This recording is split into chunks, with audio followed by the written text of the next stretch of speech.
Subscribe now and press the bell icon. Never miss an update. Narayan की नाभि से कमल प्रकट हुआ और कमल से ब्रह्मा जी का प्रादुर्भाव हुआ। अब ब्रह्मा जी ने चारों तरफ जब देखा तो उनके चार मुंह बन गए, लेकिन मन में ये प्रश्न है कि मैं कौन हूं, मैं कहां से आया हूं, मुझे किसने प्रकट किया।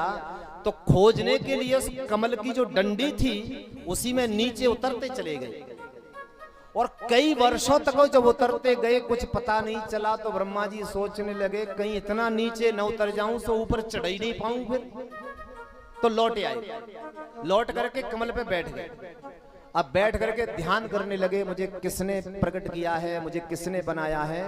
तो अपने जो व्यंजन, एक तो स्वर है और एक है व्यंजन, तो व्यंजनों में 16वां अक्षर और 21वां अक्षर ये सुनाई दिए ब्रह्मा जी को आकाशवाणी के द्वारा। 16वां अक्षर कौन सा है? त, और 21वां प। ब्रह्मा जी को दो ही अक्षर सुनाई दिए, त प त प त प, मतलब तप करो, तपस्या करो। हजारों साल तक तपस्या करी ब्रह्मा जी ने। भगवान नारायण ने प्रकट होकर के दर्शन दिए और चतुश्लोकी भागवत बीज रूप में ब्रह्मा जी को प्रदान की और कहा तुम सृष्टि का विस्तार करो।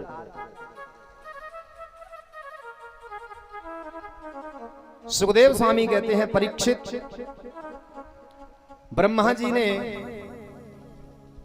सबसे पहले सनक, सनंदन, सनातन और सनत कुमार इन चारों भैयाओं को प्रकट किया जो भगवान का पहला अवतार है, और इनसे कहा कि तुम जो है सृष्टि का विस्तार करो। इन्होंने मना कर दिया, हम नहीं करेंगे पिताजी, हम तो 5 वर्ष के ही हमेशा रहेंगे। तो आप समझ सकते हैं कि पिताजी पुत्र से किसी काम की कहें और पुत्र मना कर दे तो पिता को क्रोध आता है। ब्रह्मा जी को जब इन्होंने मना किया तो ब्रह्मा जी को क्रोध आया, और ब्रह्मा जी को क्रोध इतना तीव्र आया कि वही क्रोध दोनों भों के बीच में से एक बालक का रूप प्रकट धर के और प्रकट हो गया सामने। रोता हुआ बालक प्रकट हुआ। जब रोता हुआ प्रकट हुआ तो इसका नाम रख दिया गया रुद्र। बोलिए रुद्र भगवान की जय। अब किसी ने पूछा, बोले ब्रह्मा जी से ये रोता हुआ क्यों प्रकट हुआ? तो ब्रह्मा जी समाधान करते हैं कि एक बात बताओ, पिताजी क्रोध में हो और बालक सामने से हंसता हुआ चला आ रहा हो। पिताजी तो क्रोध में खूब लाल है रहे और उनका पुत्र जो है सामने से हंसता हुआ चला आ रहा है। तो मुझे आप बताओ, पिताजी का क्रोध कम होगा कि और बढ़ जाएगा? बढ़ेगा। अरे मुझे गुस्सा आ रही है और तुझे हंसी आ रही है, क्रोध बढ़ जाएगा।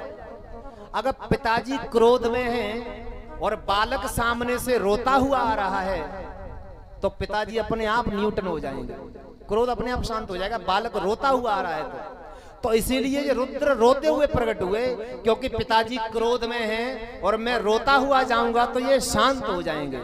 जैसे ही रोते हुए प्रकट हुए इनका नाम रख दिया गया रुद्र। इनसे कहा तुम सृष्टि का विस्तार करो। ब्रह्मा जी करते हैं, ये करते हैं, ये भूत प्रेत पिशाचिनी डाकिनी शाकिनी इनकी सृष्टि करते हैं। ब्रह्मा जी की सृष्टि को ये खा जाते हैं। ब्रह्मा जी ने सृष्टि वृक्षों की, कीट पतंगों की, इनकी की। अब देखा कि मेरी सृष्टि कहां गई, ये तो रुद्र की बढ़ती जा रही है, कि ये तो खा गई सब। बोले तुम बंद करो, तुम शांत हो जाओ, तुम तो भजन करो। अब ब्रह्मा जी ने अपने शरीर से 10 ऋषियों को प्रकट किया, अपने शरीर से। वो 10 ऋषि कौन कौन से हैं सुन लीजिए। मरीचि, अत्रि, अंगिरा, पुलस्त्य, पुलह, क्रतु, वशिष्ठ, दक्ष और नारद, इनको प्रकट किया। अब ये तप ये ऊपर के लोकों में चले गए, सृष्टि फिर भी बढ़ी नहीं। तो ब्रह्मा जी ने अपने शरीर के 2 भाग कर दिए। दाहिने हाथ से महाराज मनु का प्रादुर्भाव हुआ और बाएं भाग से महारानी शत्रुपा का प्रादुर्भाव हुआ। मनुष्य सृष्टि जितनी दिखाई दे रही है सब इन्हीं की सृष्टि है। मनु महाराज की हम संतान हैं, इसलिए हमको मनुष्य कहा जाता है, इसलिए हमको मानव कहा जाता है, मनु की संतान है।